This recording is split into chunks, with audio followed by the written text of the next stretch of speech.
Salmo 105 e o versículo 17. Para que os irmãos não fiquem se perguntando, na verdade, agora à tarde me deu uma cólica de rins, justo no rim que eu estava querendo vender. Falei, esse rim aqui vale um bom dinheiro, vou vender ele, né? Construir a escola lá no Moçambique, ajudar outros países, dar uma boa grana. Mas aí hoje, justamente hoje, o bicho dá esse sinal de que não está tão legal assim. E agora recebi uma injeção aqui na veia, muito bom. Deixou meio tonto, mas eu estou animado. Salmo 105, verso 17, diz assim: enviou um homem perante eles, José, que foi vendido como escravo. Amém. Essa canção do Salmo 105, bem como 106, 107, retrata de maneira bastante abrangente todo o histórico de Israel debaixo das mãos do Senhor. Inicialmente levando as pessoas que cantam essa canção, ou pelo menos que admiram-na sobre o tom de meditação, a compreender desde os momentos iniciais da vida dos patriarcas até os momentos em que os israelitas foram submetidos aos domínios egípcios e lá permaneceram como que escravos durante 4 gerações. É bem verdade que toda a história de labor dos israelitas, elas são bastante atenuantes quanto às dores humanas e nos sensibiliza bastante. E às vezes a gente não consegue compreender o porquê das muitas e imensas dores humanas. Vivemos em um mundo que nos proporciona diariamente frustrações, enfermidades, lamúrias, tristezas, incríveis situações que nos fazem repensar a vida diariamente. E não raras vezes somos confrontados internamente até pela nossa própria condição de fé. E nos colocamos como que instrumentos de Deus na perspectiva de que outras pessoas possam aprender. Mas de vez em quando, mesmo que nos sentimos assim como filhos do Altíssimo, há momentos em que a gente se sente órfão, há momentos em que a gente se sente desamparado, há momentos em que tudo que a gente queria é que aquele determinado labor que estamos a enfrentar possa ser dissipado à medida que a gente ora, mas isso nem sempre acontece ao nosso bem-querer. É bem verdade que nós não sabemos as principais razões das muitas coisas que enfrentamos, e diga-se de passagem que todas as coisas que sofremos durante a vida que temos aqui, tem pelo menos 3 razões lógicas e básicas que vale a pena a gente citar até para contextualizar o que tenho a dizer. A primeira razão é justamente pelo fato de vivermos no mundo, e estamos no mundo. E a Bíblia diz nas palavras de Salomão, lá em Eclesiastes 9, que tudo acontece igualmente a todos, seja a bonança tanto quanto a dificuldade ou a tempestade. Às vezes temos a impressão de que só nós sofremos. Às vezes temos a impressão de que as lutas vêm demasiadamente apenas a um grupo determinado, ou especificamente a nós. Mas a verdade é que se conversarmos com cada pessoa nesse mundo, perceberemos que todos eles têm os seus labores e as suas dificuldades. Não há um sequer que não tenha um certo tipo de enfrentamento, e esse enfrentamento às vezes lhe causa pânico, tristezas profundas, dores angustiantes e uma solidão imensa. Mesmo estando ladeado e acompanhado de inúmeras pessoas, se sente só. Até porque é justamente nos momentos em que você angustiosamente na alma está mais aflito, é justamente nesses momentos em que você realmente não consegue ter todos aqueles que esperam ao seu lado. É um fato em que todos nós somos submetidos a viver debaixo do sol, debaixo da chuva, seja justo ou seja injusto, portanto, todos nós padecemos das grandes e das pequenas dores. Isso posto, então não temos que lamentar o fato de que um sofre mais do que o outro, até porque, como já vos disse algumas vezes, se conversarmos com qualquer pessoa na rua, o caso daquele que a gente conversa sempre vai ter a prioridade. Ele sempre vai olhar para nós na perspectiva de que ele precisava ser atendido primeiro do que nós. Mas se conversar este conosco, nós lhes daremos sobejas razões para que sejamos atendidos antes dele, justamente porque entendemos que nossas lutas e dissabores são mais importantes e merecem maior atenção do que o dele. Enfim, cada um carrega o seu fardo, cada um tem o seu labor, cada um tem a sua luta e cada um consegue ver em si a urgência de suas necessidades. Portanto, não há como dizer que a minha luta é maior do que a tua ou que a tua é maior do que a minha. Todos nós estamos envolvidos em provações imensas. Portanto, a primeira razão é o fato de vivermos aqui. E é inevitável. Seja crente ou não, seja de Deus ou não, seja grande ou pequeno, seja rico ou pobre, seja o que for, vai estar sujeito às muitas lutas da vida. Ninguém escapa delas. O viver traz consigo esse ônus de espinhos e abrolhos. A segunda razão, que se encontra de maneira bem latente em quase toda a Bíblia Sagrada, é dada às nossas muitas escolhas, aos nossos muitos caminhos e às nossas impensadas decisões, que não raras vezes tomamos algumas escolhas baseadas em decisões pessoais,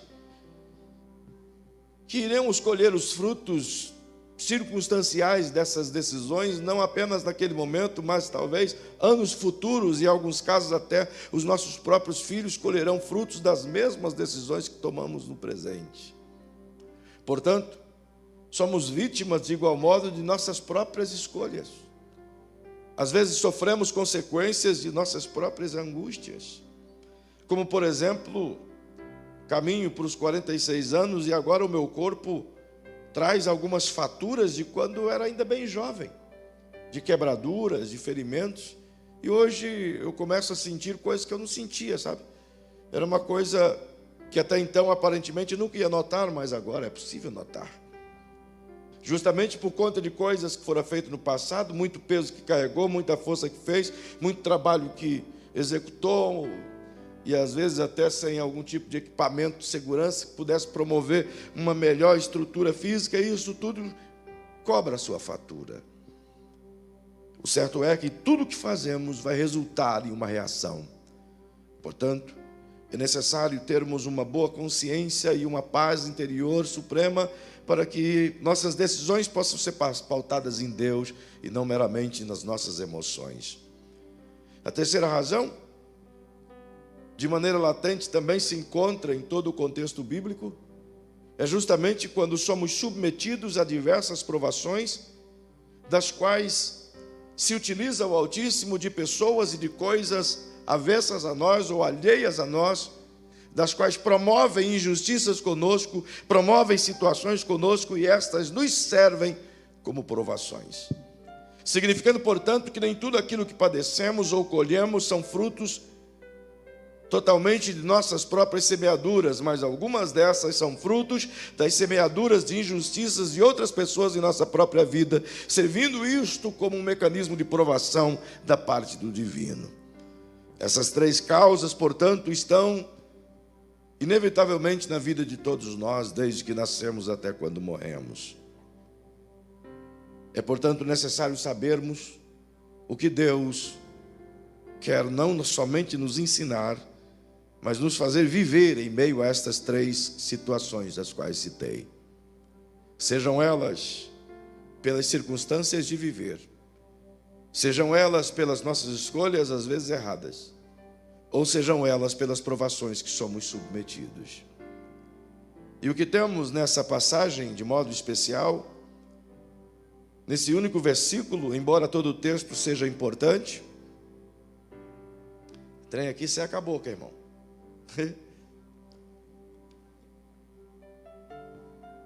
Leva-me a compreender uma citação do salmista que diz de maneira bem importante, mas situada dentro de um panorama longo do que diz a Bíblia, que Deus enviou adiante, ou perante eles, como a versão que vos li, mas a versão mais adequada seria adiante deles ou antes deles, A ideia dele citar aqui é justamente colocando um parênteses, uma pausa entre os textos anteriores, onde ele mostra a grandeza do Altíssimo desde os dias abraâmicos até chegar na família de Jacó. E nesse patriarca, Deus faz com que a sua graça e bondade em exercício o mantenha seguro em meio a tantos reis que buscavam a sua cabeça. De modo que a proteção do Senhor o levou a ter 70 pessoas aos seus cuidados e, muito especialmente, uma pessoa especial do qual o texto chama de José. E José, como vós sabeis, sendo o filho mais moço de Jacó, e depois dele apenas Benjamim, perceba que o que o texto revela é a mesma palavra que José disse aos seus irmãos quando estes foram ter com ele lá no capítulo 42 do Gênesis. E José diz: olha, não se culpem pelo fato de vocês terem sido os instrumentos da venda à minha pessoa, mas foi Deus que previamente os usou para que me mandasse antecipadamente ao Egito. E é exatamente essa fala que é reproduzida aqui desse versículo 17 do capítulo em qual lemos. Perceba, portanto, que o que me leva a pensar aqui é exatamente essa única palavra: adiante deles, ou adiante. Deus enviou adiante José. E se a gente fizer uma rápida caminhada com José, vamos perceber de maneira bem rápida e imediata que quando seu pai o envia, lá no Gênesis, para ir aonde estavam os seus irmãos, pastoreando os rebanhos de seu pai, Gênesis 37, 38, e ele caminha, portanto, em direção a eles, e ao chegar lá, o sentimento de inveja, da qual era humano, não fora Deus que produziu, mas o próprio homem produziu isso, e Deus, sabendo de antemão, se utiliza da maldade que o homem promove ao próprio homem, para fazer com que seus planos resultem em benefício para aqueles mesmos que estavam promovendo o mal. Perceba como Deus é tremendamente perfeito. Os 11 irmãos, aliás, os 10 irmãos de José estão pastoreando, e quando vem ao longe o menino a chegar, e eles zombam disso, dizendo: lá vem o sonhador. E você sabe que eles tramam um plano para matar José, mas a intervenção de Rúben, e eles conversam entre si e acham uma solução, que o melhor é jogar o moço numa cisterna, e na perspectiva de que seu irmão mais velho pudesse tirá-lo dali futuramente, ou um tempo mais tarde. Mas alguém chega primeiro e saca José daquele lugar, os seus irmãos mais novos, e o vende para os ismaelitas. E quando o mais velho chega, na perspectiva de livrar José, ele não está mais naquele buraco. Observe que a primeira situação que José enfrenta é a discórdia entre os irmãos, é o desapego dos irmãos quanto ao amor que tinha, é toda aquela circunstância de guerrilha, de intriga, de ciúme, de inveja, de maledicência, briga de irmãos. Mas esta briga ela tem um tom muito mais sério, porque trata-se da vida, e estes querem tirar-lhe a vida. E não podendo, o lançam em um buraco, e ali ele fica não só triste, mas também à mercê dos perigos, sem saber o que tinha lá embaixo. José é atirado como que se fosse um lixo qualquer, algo sem qualquer tipo de valor. Passado o tempo, ele é vendido como uma mercadoria qualquer, e o salmista diz que colocaram grilhões em seus pés. E ele foi arrastado até as cidades do Egito, onde lá fora vendido como escravo para um cidadão chamado Potifar. Perceba que a história dele é conhecida, então dispensa os detalhes dos quais você já sabe. Mas na casa de Potifar achou Deus José, e a graça derramada sobre ele fez com que o abençoasse em todos os comandos da casa de Potifar, fazendo prosperar, portanto, a casa daquele general. Observe que até chegar à casa do general, a situação emocional de José já é latentemente perigosa. Sua alma já está quebrantada, dolorida pelos dardos inflamados do inimigo, cujos olhos era fazer com que José fitasse essencialmente a maldade que os seus irmãos lhe haviam feito. Em todo o tempo, a ideia é justamente de Satanás é criar um coração amargurado, onde José possa olhar para dentro de si, e tudo o que ele queira é justamente esquecer o que havia acontecido. Por isso ele dá o nome de seus filhos em relação às circunstâncias.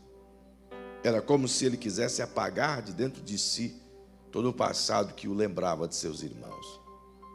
Observe que ele traz no seu ser as marcas de um buraco tenro e escuro, traz em seu ser as marcas das algemas, do sofrimento que os ismaelitas lhe proporcionaram até chegar ao momento em que fora vendido. E por fim, trabalhando como escravo, ele alcança a dignidade, se torna, portanto, mordomo, mas ainda escravo. Observe que de maneira tirana o inimigo se utiliza da esposa de Potifar. E ela, com sagacidade maligna, consegue criar uma circunstância da qual José é completamente inocente. E diga-se de passagem, traído pelos seus irmãos, inocente. Jogado no buraco, inocente. Vendido como escravo, inocente. Traído na casa de Potifar, igualmente inocente. É claro que dentro de José havia algumas coisas que Deus estava tratando com todas essas circunstâncias, e não é o caso de citar agora. Mas as razões pelas quais ele fora submetido a tudo isso, não foi como que fazendo justiça pelos seus pecados. Observe, portanto, que por conta da trama da mulher de Potifar, ele é encerrado na prisão do rei. E lá na prisão do rei, ele permanece por 2 anos. Obviamente, você sabe que ele interpretou os sonhos do copeiro e do padeiro, mas estes tiveram cada um com as suas sentenças, mas nenhum deles pôde fazer qualquer coisa por José, até porque o padeiro morrera. E José permanece os 2 anos ali no cativeiro, até que Deus se lembra dele e o tira dali. E ele é apresentado a Faraó, toma um banho e, diante de Faraó, ele vê a oportunidade que Deus está o colocando para liderar o país e renovar o Egito. E eu te conto toda essa trajetória para te dizer que Deus enviou José. E Deus enviou José por 2 razões. A primeira era a preservação do Egito, aliás, dos israelitas. A segunda era a preservação do Egito. A primeira ideia de Deus era que fazer com que a promessa feita a Abraão se cumprisse, literalmente. E por isso ele abençoa os israelitas a ponto de que estes acham graça diante dos egípcios e vivem na terra de Gósen. Mas isso só é possível porque Deus enviou a José. A segunda razão era preservar ao Egito para que o Egito pudesse alimentar os israelitas, portanto, um dependente do outro.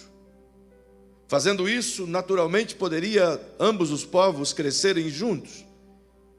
E o Egito ser grato aos israelitas pelo fato de José tê-los preservado. E os israelitas, de igual modo, serem gratos aos egípcios por terem cedido a terra. Portanto, ambos poderiam crescer de maneira igual e os israelitas ensinarem aos egípcios as leis do divino Senhor que os manteve vivos. Mas isso não foi o que aconteceu. Sabendo Deus que o coração de Faraó iria se mudar, ou do futuro Faraó iria mudar, e evidentemente levaria os egípcios a escravizarem os israelitas, e estes seriam preparados para irem a uma terra nova da qual manava leite e mel. Observe, portanto, que se a terra do Egito lhes desse o leite e mel, de maneira nenhuma eles iriam estar dispostos a cruzar o deserto para receber a promessa de Deus. Ao contrário, eles desejariam ficar do Egito. Entretanto, Deus enviou José. E o que quero dizer com isso a você? quero dizer que todo o propósito de Deus, toda a ação de Deus, tudo aquilo que Deus quer usar alguém e que irá usar alguém, ao longo desse trajeto, até que chegue o culminar ou o cumprimento do propósito, todo o trajeto será por meio de dores. Toda a caminhada será com circunstâncias ruins.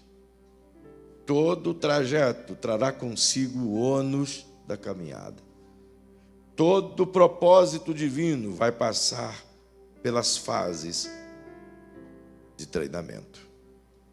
Inevitavelmente, José enfrentou todos os tipos de sabores porque Deus o enviou antecipadamente. Significa que Deus se utiliza das minhas dores para realizar os seus propósitos. Que dureza.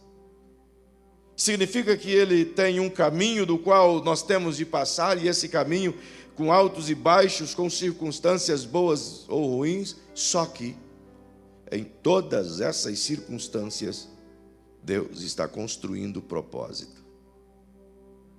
Em toda essa jornada, Deus está construindo, pavimentando uma estrada de propósito. Portanto, posso lhes dizer que talvez, assim como muita gente, você não consiga compreender o porquê de tal situação que estás a viver. Talvez aquilo que você está a enfrentar não tem nada a ver com o seu corpo físico, com dores, com enfermidades. Talvez aquilo que você está a carregar, o fardo que estás a carregar, esteja ligado com suas necessidades sociais. Talvez esteja ligado às suas debilidades financeiras. Talvez esteja linkado com seus problemas relacionais. Talvez esteja associado aos muitos problemas que as pessoas à sua volta vivem. Mas talvez esteja associado às suas muitas dores físicas.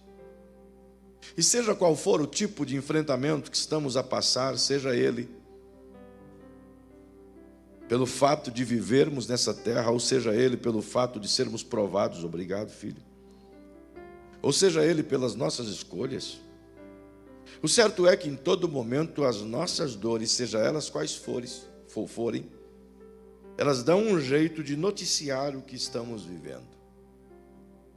Parece que há momentos em que a gente está quase esquecendo aquilo que nos faz sofrer, de repente uma breve agulhada nos faz lembrar de que estamos sofrendo, não é? Temos a dura impressão de que há dados momentos em que a paz, a alegria, o conforto de estar em casa com a família, com os filhos, com os netos, com os amigos, nos dão um refrigério de até a gente esquece momentaneamente aquilo, mas de repente, quando tudo está bem, é como que se um e-mail chegasse na tua caixa de correio mental e acusa que está ali aquilo que te aflige. E não raras vezes a gente pensa que aquilo foi embora e de repente aquilo está ali te avisando, estou aqui. Significando, portanto, que a vida de qualquer pessoa que passa por provações, por dificuldades ou por crises, em si mesmo há de encontrar, em meio às próprias crises, há de encontrar o seu propósito. E às vezes a gente quer encontrar o propósito justamente nos momentos em que estamos bem. E eu quero te alertar que esse é o pior momento para encontrar o propósito pelo qual anela.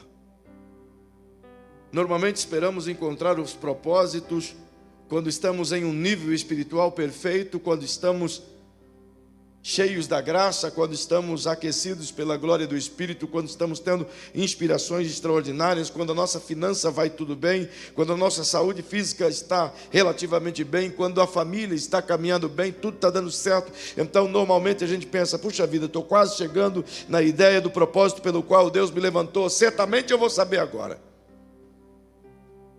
Mas quando você olha para todos aqueles que vivenciaram o Evangelho, e muito especialmente aqueles que trafegaram na linha da fé no Antigo Testamento, você vai perceber que eles encontraram o seu propósito justamente no âmago mais profundo da dor. É duro dizer isso. Mas nós humanos temos a dificuldade de encontrar o propósito em meio às bonanças.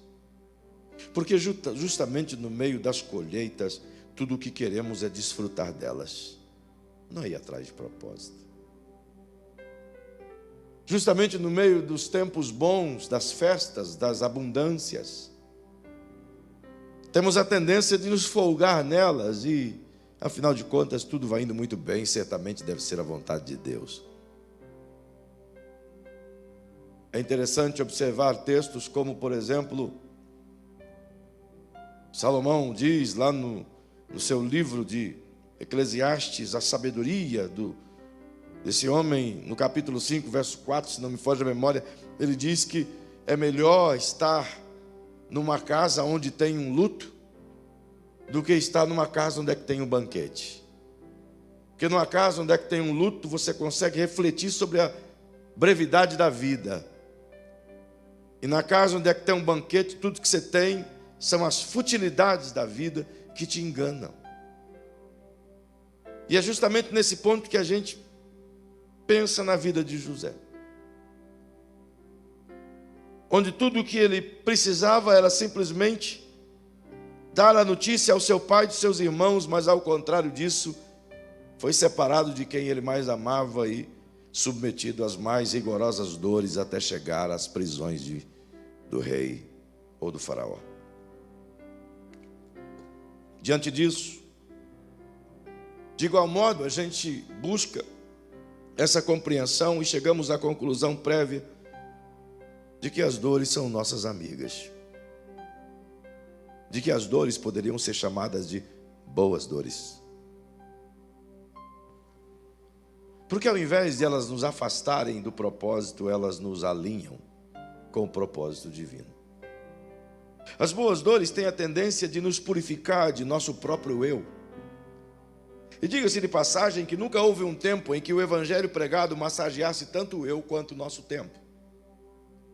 Nunca vivemos uma geração que estivesse tão acostumada com souvenirs evangélicos ou gospels, como fast foods, como pequenas coxinhas de pregação, sabe? Aquelas mini coxinhas que mal dá conta de tampar o buraco do dente.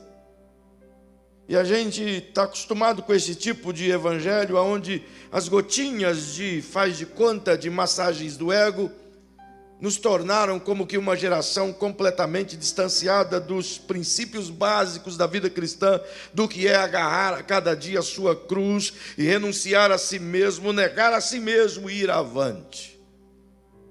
Mas vivemos uma geração que não sabe nem o que é cruz. Então, vivemos como que moldados pelo nosso próprio ego, aonde Deus tem que fazer tudo para nos servir da melhor maneira possível. Aí você olha para um contexto como a vida de José e ele vai nos remeter ao pensamento de que, enquanto somos provados, somos alinhados com os planos de Deus.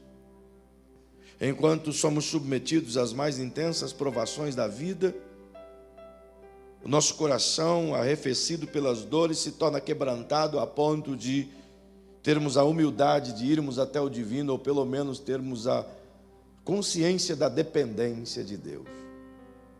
Porque tenho eu a impressão curta de que, se tudo vai bem, a primeira coisa que fazemos é nos relaxar com a nossa fé. Não é à toa que Jesus, indo para Samaria, e passando por uma aldeia, ele viu ao longe 10 pessoas leprosas.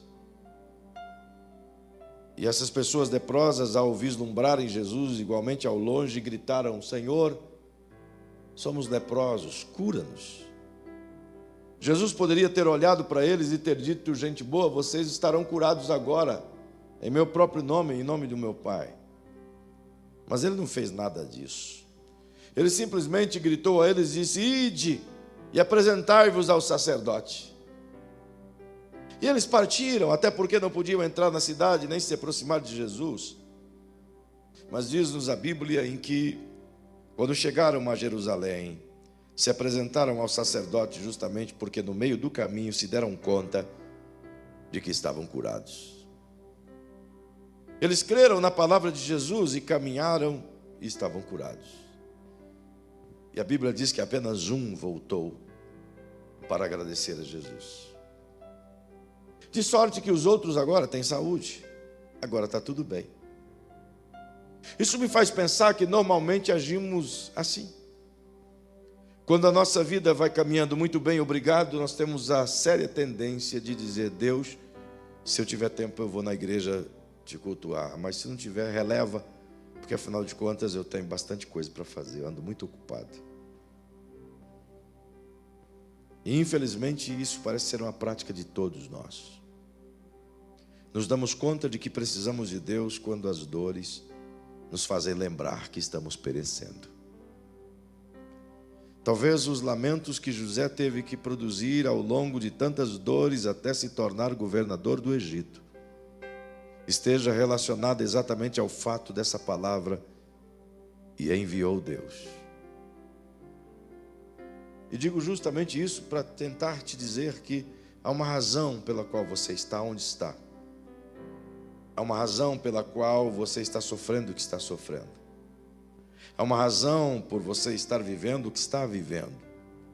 Há uma razão muito clara, definida em Deus, por todos os problemas que estamos a enfrentar ou que estamos a viver.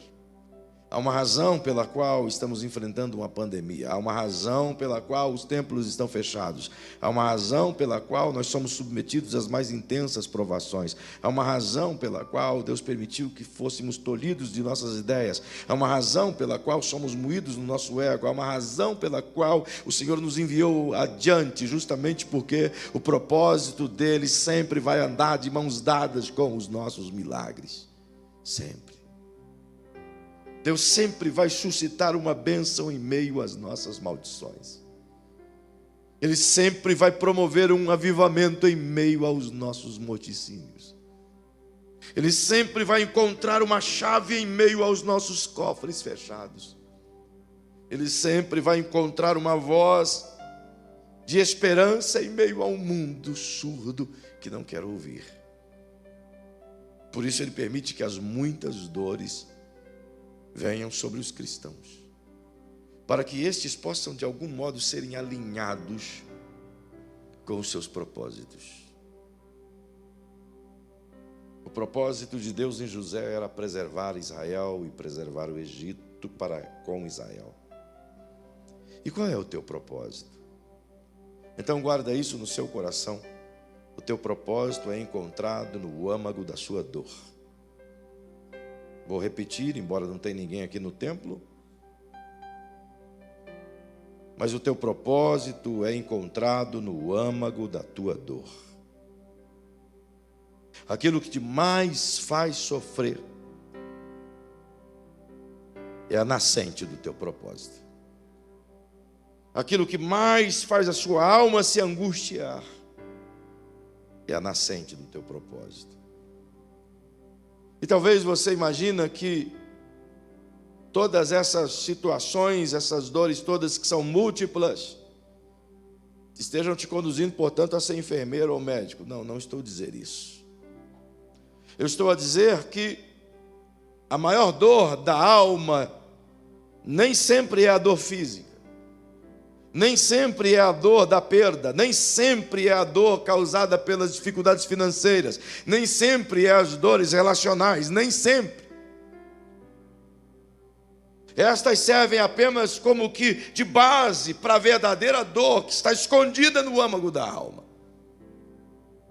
As dores das injustiças, as dores dos abandonos, as dores das feridas, cujas circunstâncias do mundo promovem, as dores que me fazem pensar no próximo, as dores que me fazem imaginar o que passaria fulano, as dores que me colocam na brecha por outro, as dores que me faz sentir a fome de alguém, as dores da alma, que só podem ser sentidas quando o teu corpo sentirem as dores físicas.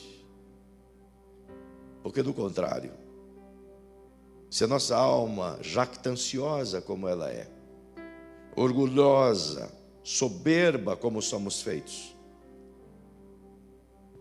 jamais conseguiríamos sentir as dores da alma de alguém sem que, lamentavelmente, pudéssemos sentir as agulhadas das dores físicas do nosso próprio ser. Porque essas nos tornam humanos. Essas nos faz serem sensíveis como humanos. Não poucos de nós ignoram as dores de uma criança pedindo esmolas na rua. Não poucos de nós faz vista grossa com os pedidos de socorro das pessoas que estão padecendo nas filas de hospitais. Só conseguimos senti-las quando as dores realmente nos apontam a nossa pequenez. Só conseguimos senti-las quando as dores nossas nos jogam para baixo. O apóstolo Paulo disse algo sobre isso. Pastor Samuel, você me aplicou sal puro aqui dentro de mim.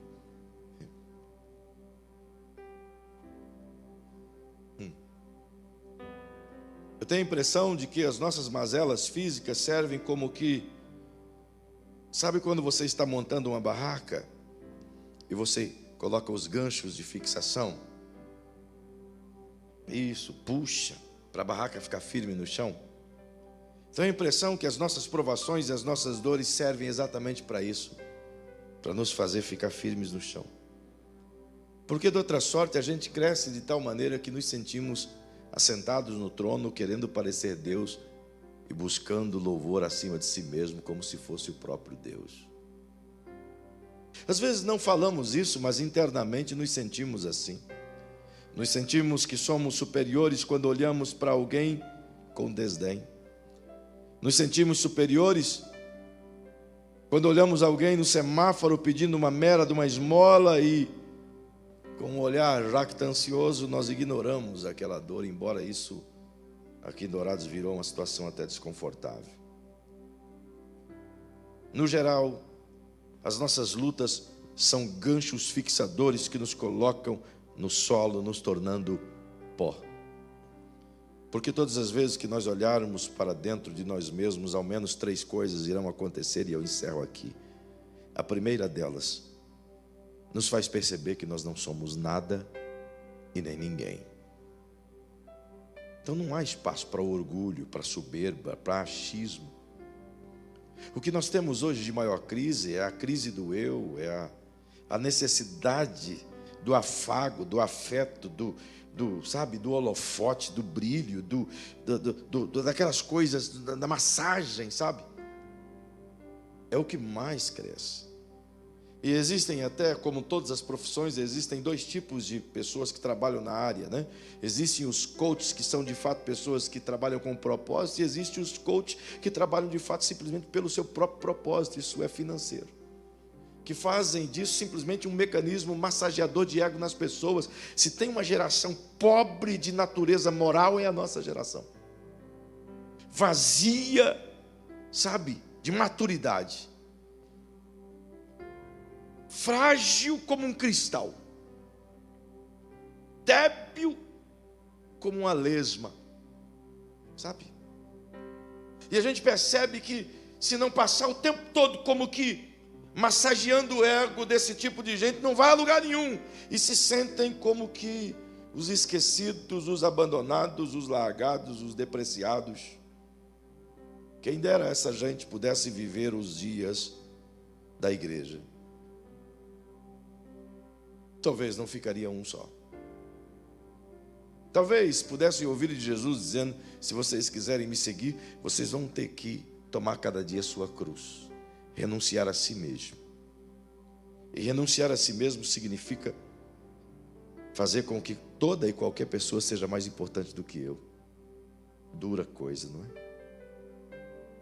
Renunciar a si mesmo significa que qualquer pessoa diante de mim, eu disse, qualquer pessoa diante de mim é mais importante do que eu.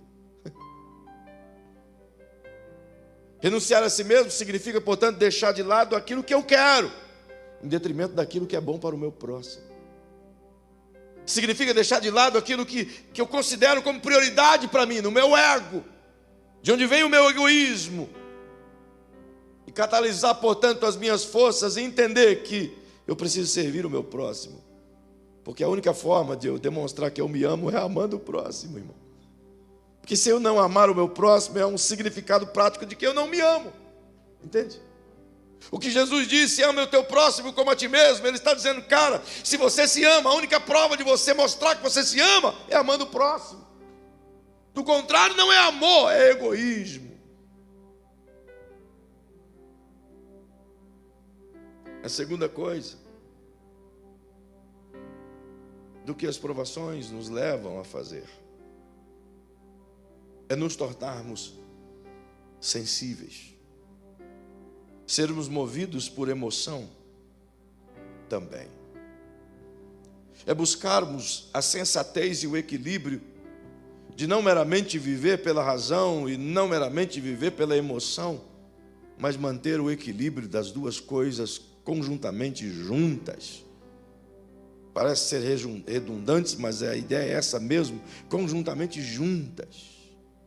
Significando, portanto, andando continuadamente juntas. Saber a hora em que eu preciso ser racional, movido de razão, mas em momento algum a minha razão tem que ser sem emoção, ou a minha emoção tem que ser sem razão. Porque é disso que se trata a sensibilidade. Eu jamais vou poder me solidarizar com uma criança cambojana se a minha emoção não estiver possuída pela compaixão que o Senhor Jesus transmite. Jamais vou me solidarizar com, até o presente momento, os 3 milhões de mortos africanos de fome nesses 8 meses de 2020.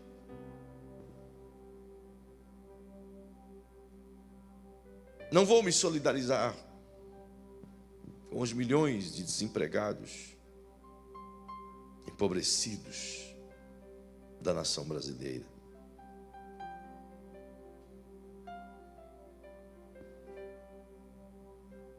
Mas as dores me fazem sentir isso, porque elas me tornam mais maleáveis, mais sensíveis, mais dependentes.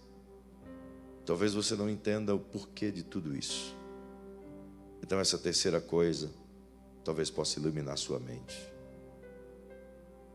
Todas as provações, todas as lutas,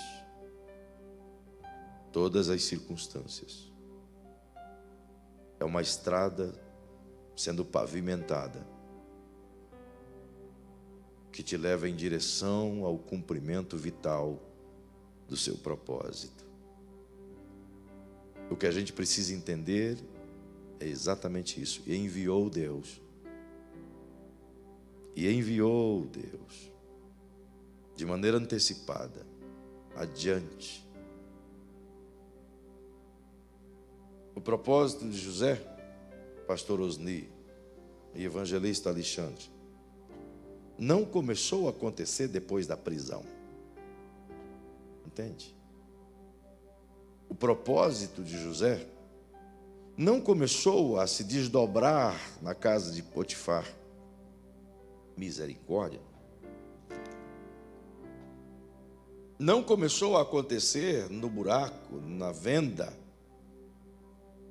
Mas o propósito de José começou a acontecer no dia em que ele acordou com um sonho na sua cabeça.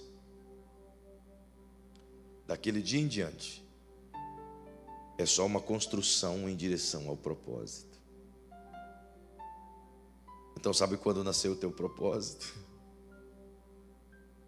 Talvez no dia em que você abriu o olho e sorriu para tua mãe.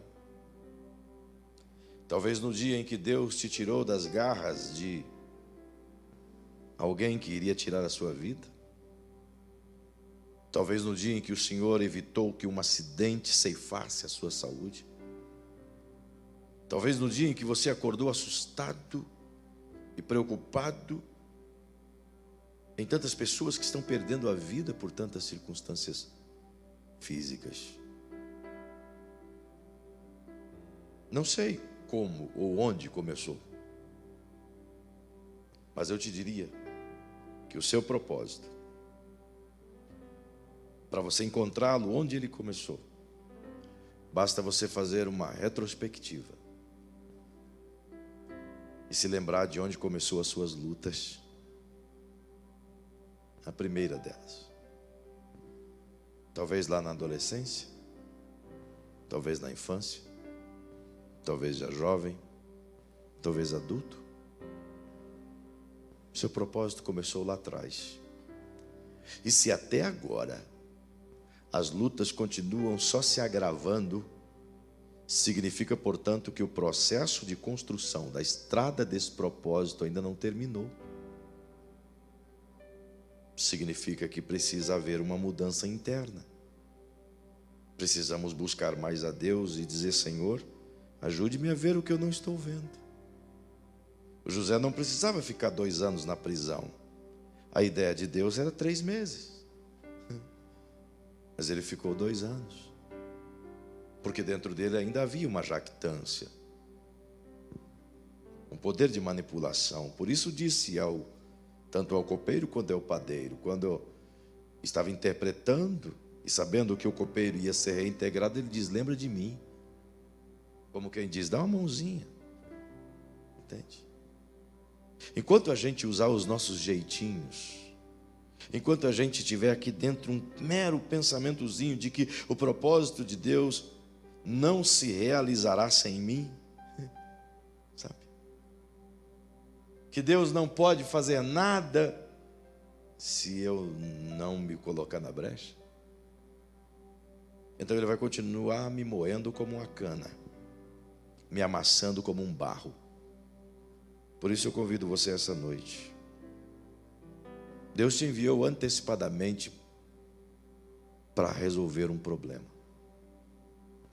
Deus te enviou adiante para preservar uma vida. Deus te enviou adiante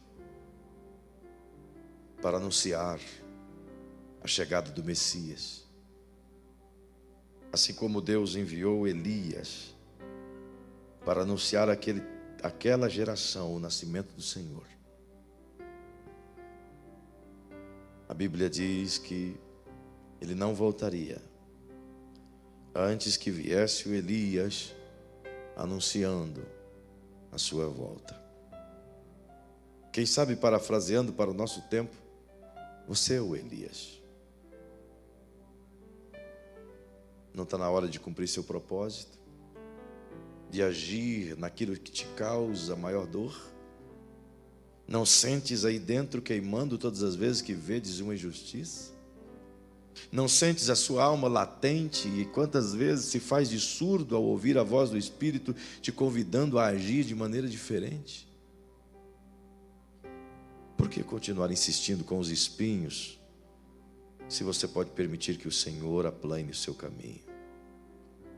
Lembre-se, o seu propósito será sempre encontrado no âmago da sua maior dor. Talvez seja por isso que ainda está tão difícil. Que o Senhor nos ajude a encontrar essa linha, assim como José. Pois ele, definitivamente ele,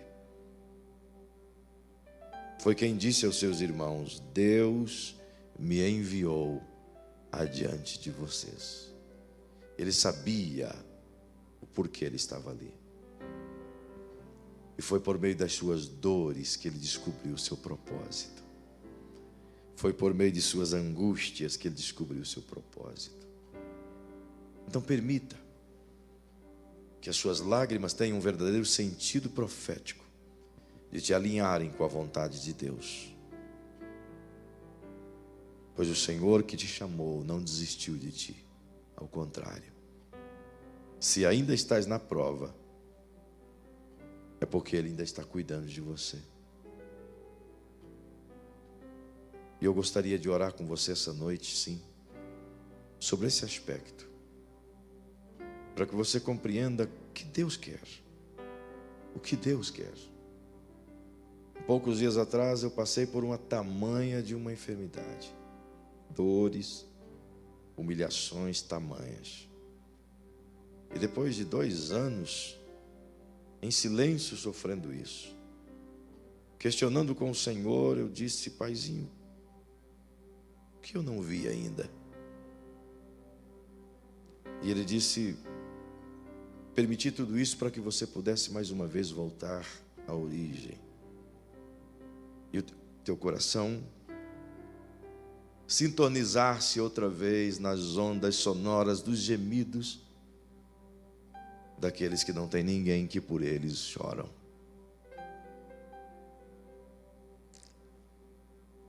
Então meu coração ganha contornos africanos, contornos asiáticos, contornos europeus, contornos americanos, mas muito especialmente contornos africanos e asiáticos. E eu já tinha até me acostumado a não mais ouvir tanto clamor. Mas então Ele permite que as dores, sabe, finque as estacas e me traz de volta a base do meu propósito.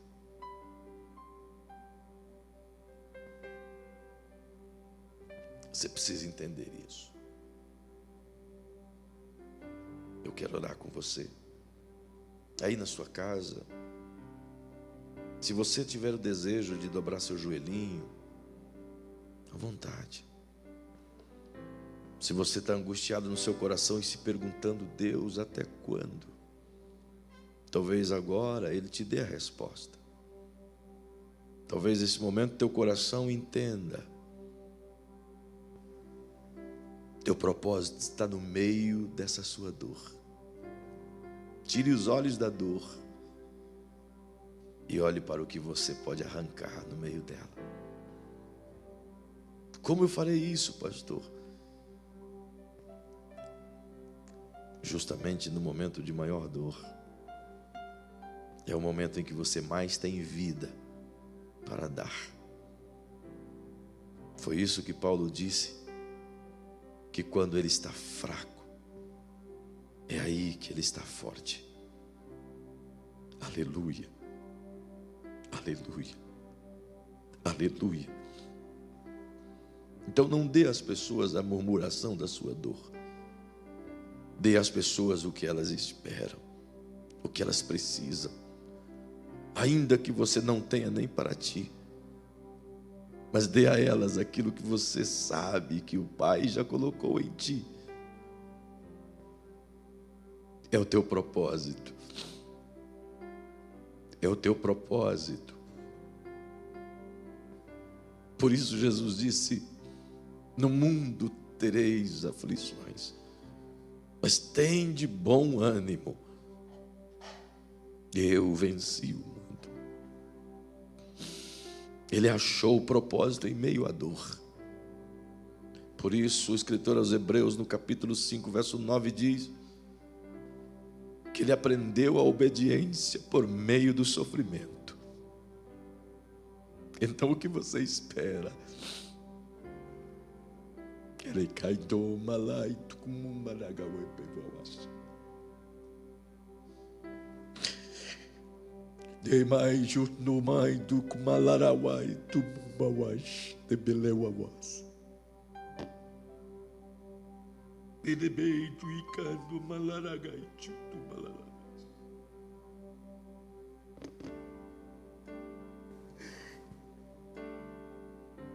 Raio kumalalawas no manduike pawanduike palaragaitu manalawas.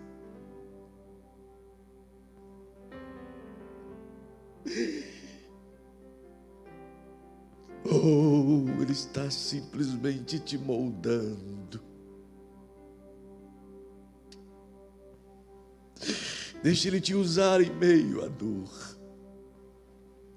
Da amargura suscite a doçura. Das dores ministre a cura para quem está doente.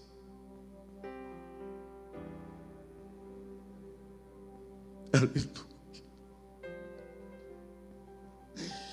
A cura de Jó veio sobre ele quando ele orava por aqueles que falavam mal dele. Teu propósito reside no âmago da tua dor. Entenda isso. Boas dores.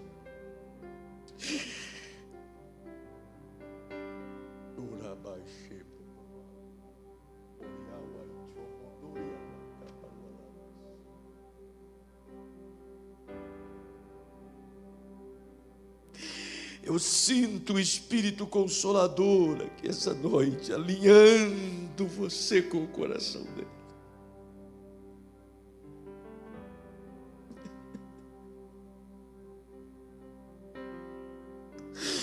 Me diz o Senhor que tem um pastor nos vendo, nos assistindo agora, e hoje mesmo você disse, amado, para mim basta. Você está com a calça jeans azul, seus chinelos havaianas, você está com a camisa branca que tem listras, e o Espírito de Deus me manda te dizer: não é hora de parar, levante a cabeça, porque o teu ministério está só começando, diz o Senhor, Ele está te preservando. Aleluia, aleluia.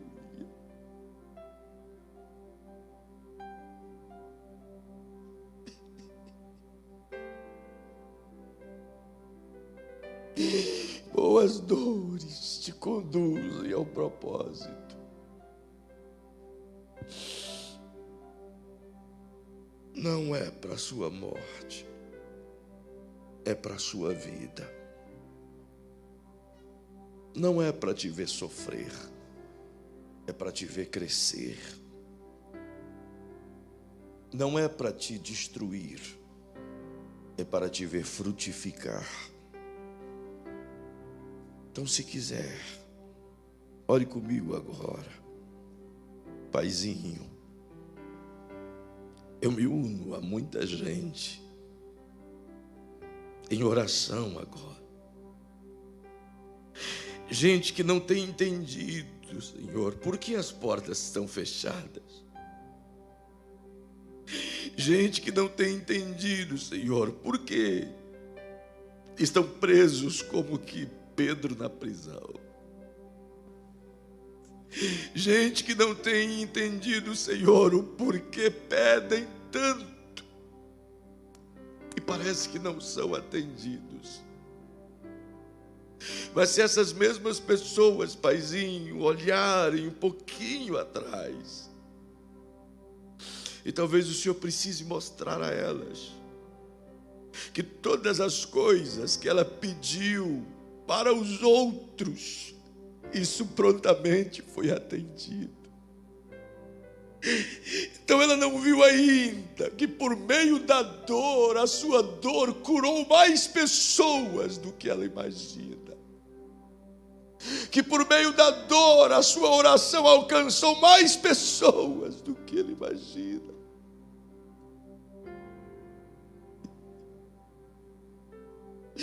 Ah, Senhor, então abre o entendimento da tua igreja. Abre os ouvidos do teu povo, os olhos dos seus filhos, de tal maneira que possam ver a tua glória, que possam alinhar-se com o teu coração, e que possamos compreender, Senhor, que nada na nossa vida é sem propósito ou sem causa, mas que tudo tem em si o cumprimento, em si o fundamento. E por isso eu oro com essas pessoas agora, Senhor. Quero te pedir, fortaleça os pastores, fortaleça as pastoras, essa classe tão solitária, tão sozinho. Fortaleça os líderes de ministérios. Fortaleça os evangelistas mulheres. Fortaleça os diáconos, diaconisas, cooperadores, fortaleça. Fortaleça os ministérios, Paizinho, guarde-os do teu amor. Pois esta luta vai passar. E quando ela passar, nos tornaremos, Senhor, com certeza bem melhores do que antes. E o teu nome há de ser glorificado. Eu te magnifico, porque é sempre fiel e sempre ministras o que o coração precisa. Que o teu reino venha sobre as pessoas, que o teu reino venha sobre os ministérios, que o teu reino venha sobre as pessoas enfermas e que a vida brote em cada um deles. Eu lhe peço isso agora com temor, em nome de Jesus, em nome de Jesus. Ao som dessa canção final, se você quiser aí na sua casa, abraçar alguém, procurar alguém, faça isso. E se você quiser conversar conosco sobre o seu propósito, sobre o que Deus está falando com você, nos procure. Estamos aqui no templo todos os dias. Nos procure em nome de Jesus. Um grande abraço. Deus te abençoe.